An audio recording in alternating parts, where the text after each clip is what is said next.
Supreme court ने एक बहुत अहम मामले पर संज्ञान लिया है और सभी राज्यों के हाई कोर्ट से रिपोर्ट मांगी है। मामला क्या है? मामला ये है कि एसिड अटैक से जुड़े, जहां पर एसिड से हमला किया जाता है, चेहरे को बिगाड़ दिया जाता है या कई मामलों में एसिड पिला दिया जाता है जो पीड़ित या पीड़िता जो होती है उसे, उस पर सुप्रीम कोर्ट ने संज्ञान लिया है। सभी राज्यों से जानकारी मांगी है कि आपके यहाँ कितने ऐसे मामले लंबित हैं और उनके तेज़ ट्रायल की बात सुप्रीम कोर्ट ने की है। इस मामले को लेकर सुप्रीम कोर्ट तक पहुंची शाहीन मलिक और उनकी वकील सीजा नायर। हम इन दोनों से बात करते हैं। सीजा जी, पहले आप कानूनी पहलू से बताइए कि आप लोग क्या मांग लेकर यहाँ पर पहुँचे थे और हुआ क्या? हाँ जी, तो आज ये हुआ है, एसिड अटैक के जो विक्टिम्स होते हैं वो अभी बीएनएस में, भारतीय न्याय संहिता में जो है 124(1) के तहत किसी पर एसिड फेंकना और ज़बरदस्ती एसिड पिलाना, ये दोनों जो है एक क्राइम माना जाता है। लेकिन RPWD act 2016, that is rights of persons with disabilities act 2016, इसमें जो एसिड अटैक विक्टिम्स की डेफिनेशन है उसमें सिर्फ उन लोगों को इंक्लूड करा है जिन पर एसिड फेंका जाता है, जिनको एसिड पिलाया जाता है, उन लोगों का जो है नाम है ही नहीं उसमें। अब भले ये इंक्लूजन जो है बहुत ही स्लाइट लगेगा, बहुत ही स्मॉल लगेगा जो एक्सक्लूजन है, तो हम, लेकिन ये इसका इफ़ेक्ट बहुत बड़ा है। इसका इफ़ेक्ट ये है कि जो एसिड अटैक विक्टिम्स है जिनको ज़बरदस्ती एसिड पिलाई जाती है, उनकी कोई मेडिकल असेसमेंट नहीं होती, जिसकी वजह से उनको डिसेबिलिटी सर्टिफिकेट नहीं इशू किया जाता। अब डिसेबिलिटी सर्टिफिकेट भी चलो अगर उनको नहीं मिलता तो लगता है कि भाई बहुत छोटा इशू है, लेकिन डिसेबिलिटी सर्टिफिकेट अगर उनको इशू नहीं होती तो जो स्टेट के स्कीम्स है, बेनिफिशियल स्कीम्स, उसमें उनकी एलिजिबिलिटी बिल्कुल नहीं बनती, जिससे उनको जो मिलना चाहिए, जो उनका हक है, जो बाकी एसिड अटैक सर्वाइवर्स को मिलता है, वो उनको नहीं मिल पाता। मैं शाहीन से बात करने से पहले आपसे एक सवाल और करूँगा। हाँ जी। ये तो क्रूरता की इंतहा लगती है कि किसी को एसिड पिला देना। हाँ जी। आप लोगों ने निश्चित रूप से कोर्ट के सामने ये बात रखी होगी। क्या होता है ऐसे विक्टिम का, कैसे वो सरवाइव करते हैं या उनका वो खाना कैसे खा पाते हैं, ये क्या दिक्कत उनको आती है इस तरह के जो लोग हैं? तो जो एसिड अटैक विक्टिम्स है जिनको ज़बरदस्ती एसिड पिलाया जाता है, उनका जो एक्सटेंट ऑफ डैमेज है वो डिपेंड करता है एसिड की कॉन्सेंट्रेशन पे। अगर वो एसिड डाइल्यूटेड है तो बहुत ज़्यादा फ़र्क नहीं पड़ता है, लेकिन हाँ वो इफ़ेक्ट ज़रूर करता है। बट अगर कॉन्सेंट्रेटेड एसिड होगा तो वो सर्वाइव नहीं कर पाते, उसमें इंस्टेंट डेथ ही होता है और कोई दूसरा चीज़ नहीं होता। लेकिन जिन लोगों को थोड़ा सा डाइल्यूटेड एसिड पिलाया जाता है और उनका एक्सटेंट ऑफ डैमेज ये होता है क्योंकि मुंह से जाता है, तो उनका मुंह, ओसोफेगस, उनका स्टमक, इंटेस्टाइन, हर एक जो इंटरनल ऑर्गन है जो रास्ते में आता है, वो सारी चीज़ें जो है पूरी तरीके से डैमेज हो जाती हैं। अब वो जैसे जैसे जाता है और जितनी जल्दी उनको हॉस्पिटलाइज करते हैं एंड डॉक्टर्स जो है उनको आर्टिफिशियल इंटरनल ऑर्गन्स उनकी जनरेट करनी पड़ती है। हमारे नॉलेज में ऐसे सर्वाइवर्स भी हैं जिनकी पूरी की पूरी फूड पाइप जो है वो आर्टिफिशियल है और उनको हर दूसरे तीसरे महीने में हॉस्पिटल एडमिट होना पड़ता है क्योंकि आर्टिफिशियल है, जो नेचुरल है कि उसमें स्पेस नहीं बना रहता, वो चिपक जाता है। तो उसको स्पेस डायलेट करने के लिए उसको जो है हर दूसरे तीसरे महीने में जाना पड़ता है, एडमिट होना पड़ता है। इन लोग नॉर्मल खाना नहीं खा पाते हैं, इन लोगों के लिए स्पेशल डाइट होती है। कुछ तो ऐसे सर्वाइवर्स थे जो 2-2, 3-3 साल तक बेड रिडन थे, उन्हें सिर्फ दूध दिया जाता था ताकि बस वो सर्वाइव कर पाएँ। एक तो सर्वाइवर ऐसी थी जिनकी जो है वेट महज 20 किलो की हो गई थी। Can you imagine, an adult, एक लेडी है जिसकी वज़न सिर्फ 20 किलो की मात्र रह गई हो। ये तो बातें सुनकर जो है बहुत तकलीफ होती है, बहुत बुरा लगता है। शाहीन जो यहाँ पर मामले को लेकर आई है, ये खुद एसिड अटैक विक्टिम है या सर्वाइवर हैं, इनको कह सकते हैं। शाहीन, आप तो अपनी लड़ाई को लड़ रही हैं, लेकिन क्या चीज़ है जो आपको सुप्रीम कोर्ट तक आने के लिए, जिसने आपको प्रेरित किया और आप यहाँ तक अब आई हैं?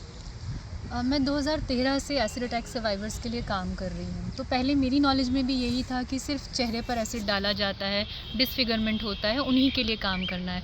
लेकिन 2016-17 के बाद मैंने देखा कि ऐसे भी केसेस आ रहे हैं जिसमें एसिड को ज़बरदस्ती पिला दिया जाता है और फिर उनकी तकलीफ़ मैं रोज़ देख रही हूँ कि वो हर दूसरे महीने एडमिट हो रही हैं, वो चल नहीं पाती हैं, वो ठीक से खा नहीं पाती हैं और उनको कोई बेनिफिट भी नहीं मिल रहा स्कीम्स में, कि जैसे उनको सिर्फ मिनिमम मुआवजा मिलता है कि 3 लाख मिल गया, कोई पेंशन नहीं है, कोई इलाज के लिए कोई सुविधा नहीं है, तो उनकी ज़िंदगी बहुत मुश्किल हो जाती है ऐसे में।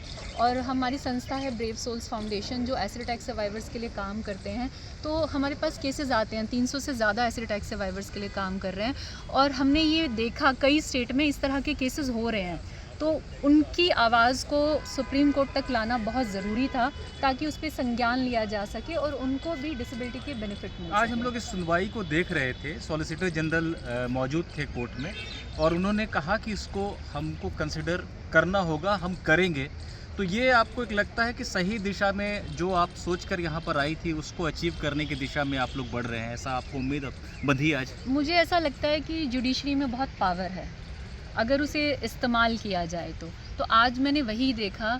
जो सीजेआई थे वो बहुत ही मतलब जैसे हैरान थे कि ऐसा भी होता है और उन्होंने मतलब कहा कि मैं इस पर नोटिस इशू करूँगा क्योंकि एक बहुत इम्पॉर्टेंट मुद्दा है।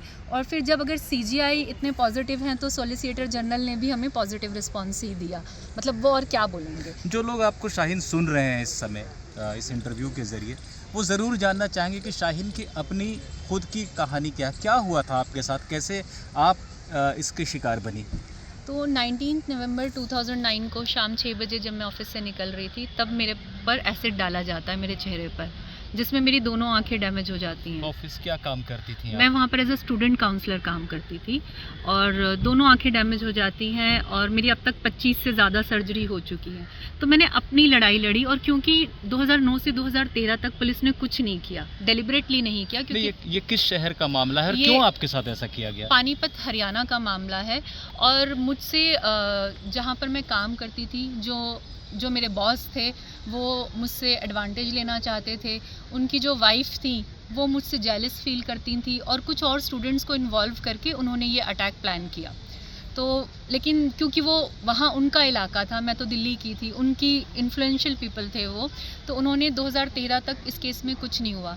सिर्फ एक शख्स जो है, तभी मैं जुडिशरी को इतना इम्पोर्टेंट मांगती हूँ कि डॉक्टर परमिंदर कौर जो चीफ जुडिशियल मैजिस्ट्रेट थी, उन्होंने मेरे केस को पढ़ा और उन्होंने कहा कि मैं सोच रही थी कि एसिड अटैक ऐसा होता है कि किसी का मतलब एकदम चेहरा बदल जाना, और फिर उन्होंने मेरी फ़ाइल मंगवाई और उनको कुछ नहीं मिला।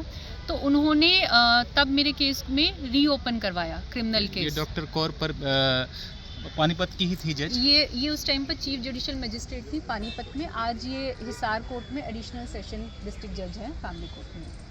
आपका मामला हमें पता चला है कि ये अब दिल्ली के रोहिणी में चल रहा है, तो ये कैसे हुआ? चल रहा है तो क्योंकि मुझे वहाँ थ्रेट था, मुझे वहाँ पर जस्टिस की कोई उम्मीद नहीं थी, इसलिए मैंने अपने केस को 2014 में यहाँ सुप्रीम कोर्ट में फ़ाइल किया, ट्रांसफ़र अलाउ हुआ और फिर उसके बाद रोहिणी में मेरा ट्रायल चलता है। लेकिन इसके बावजूद दिल्ली में आने के बाद भी 11 साल से ये मामला कुछ तरक्की नहीं कर पाया है। नहीं है, पर अब फाइनल आर्गूमेंट की स्टेज पर है, तो होपफुली मुझे जस्टिस मिलेगा। और मुझे लगता है कि मुझे इन सब स्ट्रगल्स को देखकर इतनी हिम्मत आ चुकी है कि मैं अपने आखिरी दम तक भी लड़ने को तैयार हूँ। सच की और हक की लड़ाई, ये दोनों मैं कभी नहीं छोड़ूंगी।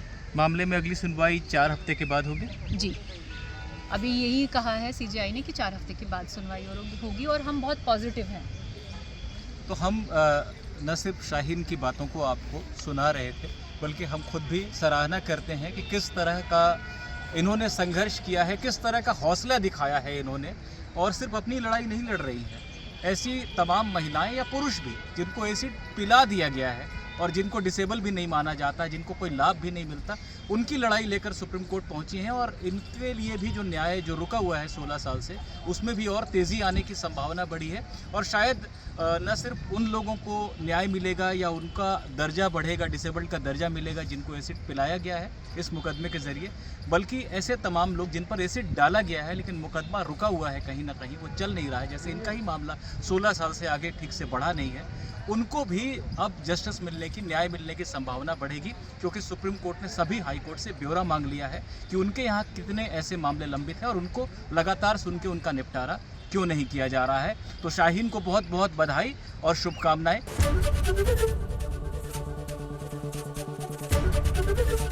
एबीपी गंगा, खबर आपकी, जुबान आपकी।